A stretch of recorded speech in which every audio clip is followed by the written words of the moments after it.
उत्तर प्रदान कर रहे हैं।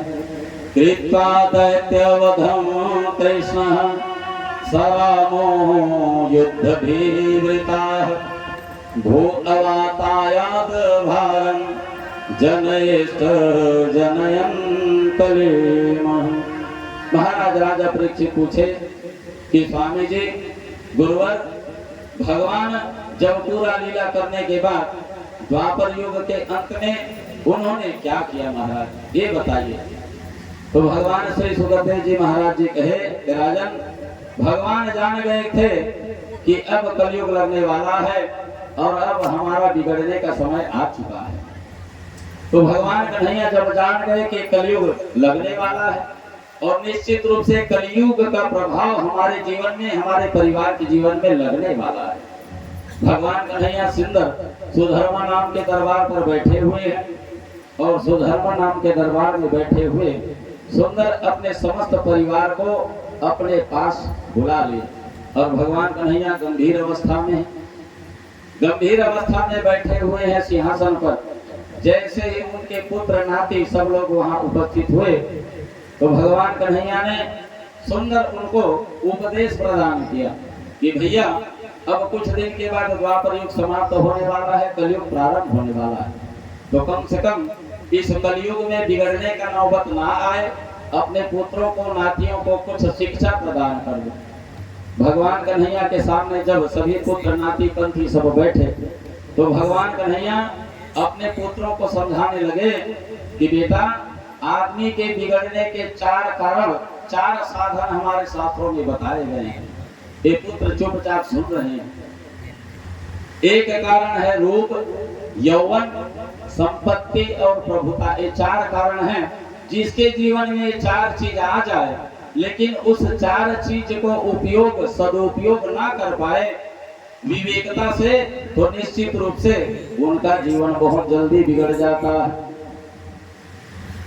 सुंदर रूप जिसको मिल गया और यौवन प्राप्त हो गया, जिनके पास ज्यादा संपत्ति आ गई और संपत्ति के साथ में कहीं उनको सत्ता मिल गया, लेकिन यदि ये चारों चीज मिलने के बाद उसको खर्च करने के लिए, उसे अपने व्यवहार में लाने के लिए उसके पास कहीं विवेक नहीं है, तो निश्चित रूप से वही बिगड़ने का कारण होता है। आदमी इसी में बिगड़ता है।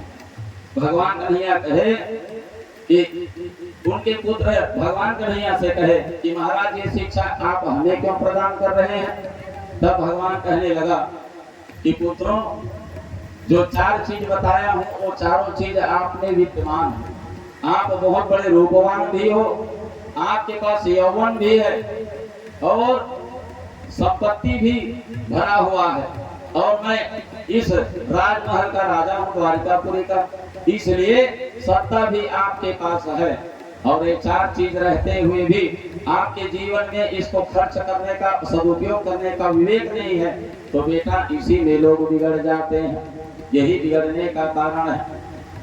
और आजकल मैं सुन रहा हूं कि आप लोग बहुत बड़ी अपराध कर रहे हो, संतों का अपराध कर रहे हो।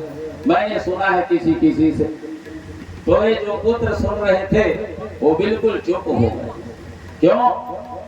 बेटा, संतों का अपमान नहीं करना चाहिए, क्योंकि संतों के हृदय में मैं विराजमान रहता हूँ, ब्राह्मणों को मानता हूँ, संतों को मानता हूँ, और तुम कहीं उसका अपमान कर दिए तो निश्चित रूप से ये जो 4 चीज बताया हूँ उसका उपयोग नहीं किए तो निश्चित रूप से आप बर्बाद हो जाओगे, बिगड़ जाओगे, आप, हमारा जो कुल है नष्ट हो जाएगा। उसी समय एक बार प्रभास क्षेत्र में, पिंडारक क्षेत्र है, वहाँ बड़े बड़े संत महात्मा यमलात्रा, सुंदर द्वारिकापुरी से बाहर जो पिंडारक क्षेत्र है, वहीं पर उस जंगल में सुंदर बड़े बड़े संत यमलात्मा महात्मा ऋषि लोग आए हुए थे, पधारे हुए थे। विश्वामित्रो वसितः कर्णो दुर्वासा भृगुः अंगिरा कश्यपो वामदेवो अत्रि वशिष्ठ नारदादयः।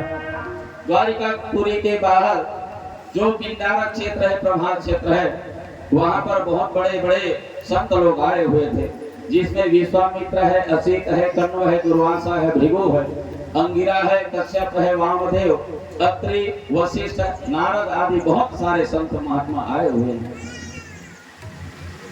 यहाँ पर महाराज जो भगवान कन्हैया के जो पुत्र हैं, ये सब लोग मन में विचार किए कि जितने भी ये साधु संत घूम रहे हैं, ये सभी साधु संत कोई ओरिजिनल नहीं होते। कई लोग तो कमाने खाने के डर के मारे साधु बन जाते हैं, और हमारे द्वारिकापुरी के द्वारा इनका पालन पोषण हो रहा है।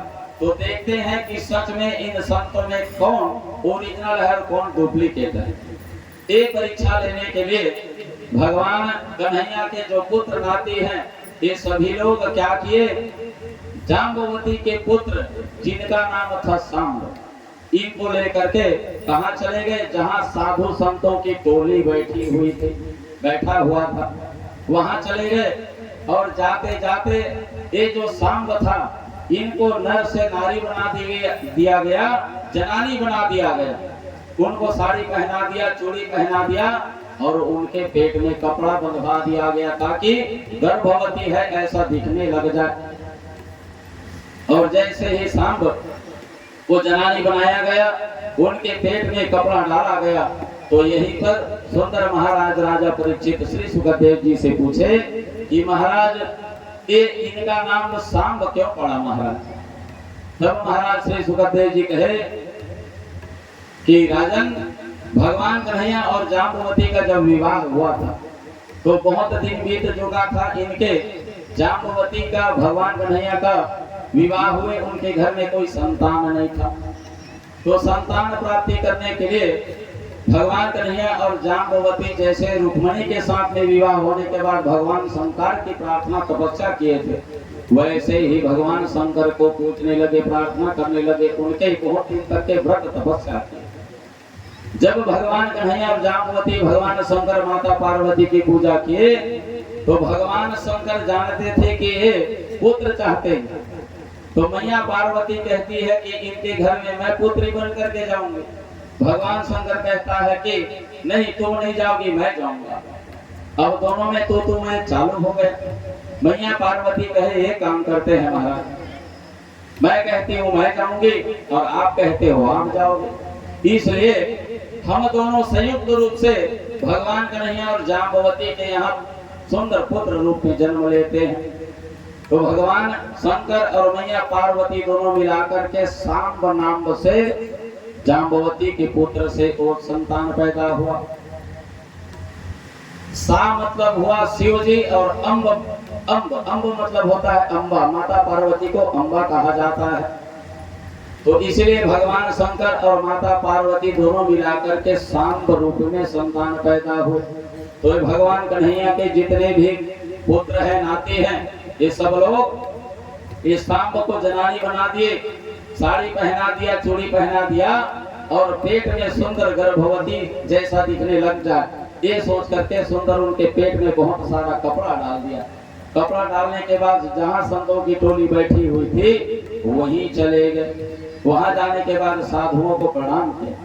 प्रणाम करने के बाद वहां सुंदर आगे में दुर्वासा जी बैठे हुए थे। महाराज दुर्वासा ने पूछा कि बताओ बेटा क्या हाल चाल है, कैसे आना हुआ। तो इस संतानों ने कहा कि महाराज ये जो जनानी आई है महाराज, नहीं नवीरी दुल्हन है महाराज, और ये गर्भवती है, और ये आपसे पूछने में कतराती है, घबराती है, डरती है, लजाती है, इसलिए हम इसके तरफ से पूछ रहे हैं महाराज। ये जानना चाहती है कि इनके गर्भ से पुत्र होगा कि पुत्री होगी। दुर्वासा महाराज आंखें बंद किए और आंखें बंद करके देखने लग गए कि आखिर इनके गर्भ से पुत्र होगा कि पुत्री होगी। जैसे ही महाराज दुर्वासा शब्द पहुंचे हुए हैं, आंख बंद किए, आंख बंद करते ही जान गए कि ये जाम्बवती का पुत्र सांब है और हम संतों का परीक्षा लेने के लिए आया हुआ है। देखते देखते महाराज दुर्वासा आंख खोले, और आंख खोल करके महाराज जो सांब जो जनानी बन करके आया था उसको श्राप दे दिए और कहा कि बेटा हम संतों का तुम परीक्षा लेने के लिए आए हो, तुम्हें लाज नहीं आती, संतों का तुम परीक्षा लोगे। तो जाओ हम तुमको श्राप देते हैं, ये जो जनानी बना करके जिस बालक को तुम लाए हो, तो इनके गर्भ से ना पुत्र होगा ना पुत्री होगी, इनके गर्भ से लोहे का मूसल होगा, और वही लोहे के मूसल के द्वारा तुम्हारे यदुवंशियों का सर्वनाश हो जाएगा। जैसे ही श्राप मिला उन पुत्रों को, तो सांब महाराज और उनके जितने भी पुत्र साथ में परीक्षा लेने के लिए गए थे, ये सब लोग डर गए। और भैया साधु संत के पास, ब्राह्मणों के पास जाओ तो चाहे क्वालिटी उनके पास जैसा भी हो, लेकिन कभी परीक्षा लेने के माध्यम से मत जाओ। आप साधु संतों के पास जा रहे हो, ब्राह्मणों के पास, तो अपना जो दिमाग है उसको खाली करके जाओ। भर के जाओगे तो जो संत है, जो ब्राह्मण है, आपके दिमाग में कुछ डाल नहीं पाएगा। आपका दिमाग खाली जाएगा तो निश्चित रूप से चाहे जो भी संत हो, जो भी ब्राह्मण हो, खाली दिमाग अगर जाओगे तो जरूर उस दिमाग में कुछ न कुछ अच्छी चीज भर देंगे। तो साधु संतों का कभी जीवन में परीक्षा नहीं लेना चाहिए। आप उनको मान नहीं रहे हो तो सानो मत, क्योंकि आपका अधिकार नहीं है उसको सानने का। संतों के पास जा रहे हो तो उसको मान भी नहीं रहे हो तो उनकी बेइज्जती भी मत करो। महाराज श्री सुखदेव जी कहे कि राजन, कोई भी संत हो, ब्राह्मण हो, उसका उपहास मत करो, बेइज्जती मत करो, उनका परीक्षा मत लो। और संत की महिमा श्री सुखदेव जी बताते हैं राजा परीक्षित से, जात न पूछो साधु के, पूछ लीजिए ज्ञान, मोल करो तलवार की, पड़ा रहन दो म्यान। आप साधु के पास जा रहे हो तो उनका जात मत पूछो। क्यों? साधु एक ही वर्ण, ब्राह्मणों बस में साधु नहीं होते। साधु चारों वर्ण में होता है।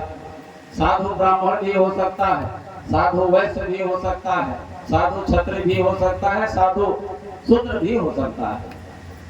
क्योंकि भगवान की प्राप्ति करने का ये पृथ्वी में जितने जीव है सबको अधिकार है। महाराज सुंदर लक्षण बताया श्री सुखदेव जी राजा परीक्षित को कि जो ब्राह्मण साधु होंगे वो निश्चित रूप से शांत स्वभाव के होंगे और संतोषी होंगे। अगर वो शांत है और संतोषी है तो जान लीजिए वो साधु का रूप धारण जरूर किया है, लेकिन यह ब्राह्मण है। और जो क्षत्रिय वर्ण के जो साधु बनेंगे वो बात बात पर क्रोध हो जाएंगे, और बात बात पर क्रोध हो जाएंगे तो जान लेना कि साधु तो है लेकिन इनका जो वर्ण है वह क्षत्रिय का है। और वैसे जो साधु होते हैं वो बटोरने का काम करते हैं। जो बटोरना चालू कर दिया तो जान लो ये वैश्य वर्ण का है। और शूद्र वर्ण का जो साधु होता है वह मान सम्मान ढूंढता है, और जो साधु मान सम्मान ढूंढे तो जान लेना ये शूद्र वर्ण का साधु है। यदुवंशी लोगों को जब श्राप मिला तो ये सभी यदुवंशी जो पुत्र वहां परीक्षा लेने के लिए गए थे सब लोग डर गए, घबरा गए। और जैसे ही वो जनानी बना करके ले गए थे, जैसे ही साड़ी को उठा करके देखे तो देखते क्या है कि सच में लोहे का मूसल वहां निकल गए। न पुत्र हुआ न पुत्री, लोहे का मूसल निकला। उस लोहे के मूसल को लेकर के महाराज और सांब सीधा दौड़े दौड़े द्वारिकापुरी आ गए। और द्वारिकापुरी आकर के महाराज भगवान कन्हैया को नहीं बल्कि महाराज वहाँ का जो श्याम प्रमुख था उग्रसेन महाराज को प्रदान कर दी। उग्रसेन को जैसे ही दिए और संतों के बीच में जो विवाद हुआ था वो सब कुछ उग्रसेन महाराज जी को बता दिए। भगवान कन्हैया को भी जानकारी मिल गई कि अब हमारे यदुवंशियों का नाश का समय आ चुका है। महाराज उग्रसेन ने क्या किया, अपने सैनिकों को भेजा समुद्र में, और समुद्र में ले जाकर के उस लोहे के मूसल को घिसवाया गया, ताकि ये लोहे का मूसल घिस करके समाप्त हो जाएगा तो हमारा जो यदुवंशी है जो लोहे के मूसल से मरने वाला है कम से कम घिस के वो समुद्र में मिल जाएगा और हम लोग समाप्त नहीं होंगे। वही लोहे का मूसल सैनिकों के द्वारा समुद्र में घिसवाया गया, और उसी घिसने के बाद जो बारीक बारीक कण बना जो समुद्र में बहा, वही सरकंडा का एरक का पौधा बना जो तलवार की भांति धारदार होता है। और घसते घसते छोटा से जो टुकड़ा बच गया उस टुकड़े को उसी समुद्र में फेंक दिया गया। भगवान को पता चला कि हमारे पुत्र लोगों को श्राप मिल चुका है और अब द्वारिकापुरी अब समाप्त होने की कगार में है। उसी समय वासुदेव महाराज जी को भी पता चला कि अब हमारा परिवार बचने वाला नहीं। महाराज वासुदेव सुंदर सिंहासन पर बैठे हुए हैं और चिंतित अवस्था में है, चिंता कर रहे हैं कि अब हमारे परिवार का होगा क्या। आज वासुदेव महाराज सुंदर सिंहासन पर बैठे हुए चिंतित अवस्था में, चिंतित मुद्रा में बैठे हुए हैं। उसी समय महाराज नारद जी का आगमन हो गया। नारद जी महाराज जी जैसे ही उनका आगमन हुआ, वासुदेव महाराज जी ने सुंदर नारद का आदर किया, सत्कार किया, सुंदर बैठा। महाराज नारद पूछने लगे, क्या बात है वासुदेव, आज बहुत ज्यादा चिंतित दिखाई दे रहे हो, क्या बात है, उदास कैसे बैठे हो। नारद जी के पूछने पर महाराज वासुदेव कहने लगे कि नारद, मेरा बहुत बड़ा सौभाग्य है कि मैं कृष्ण और बलराम जैसे राजा का पिता बना और मथुरा द्वारिका जैसे पवित्र नगरी का आज मैं मुखिया राजा हूँ। और तीसरा, आप जैसे संत का आगमन हो जाए महाराज, तो मेरे से ज्यादा सौभाग्यवान और कौन हो सकता है। जिनके गृह पावन भय संत पधारे जाए, जिनके घर में अगर संत ब्राह्मणों का चरण पड़ गया तो उनसे बढ़कर के कोई सौभाग्य प्राप्त कर ही नहीं सकता। महाराज वासुदेव महाराज नारद से कहने लगे कि अब तो मेरा चौथापन भी आ चुका है, मेरे बाल पक चुके हैं, झड़ भी रहे हैं और श्वास तो अब कब बंद हो जाए इसकी कोई गारंटी भी नहीं है।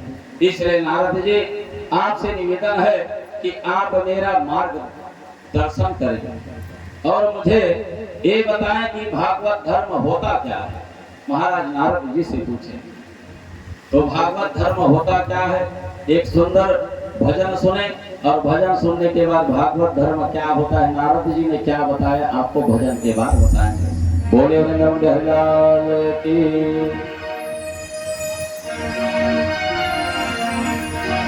प्रभु मेरा करना, प्रभु मेरा करना, प्रभु मेरा करना, प्रभु मेरा करना,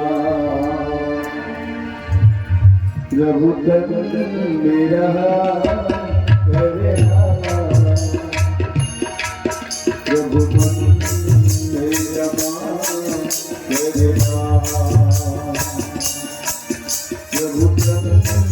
मेरा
महाराज वासुदेव ने पूछा कि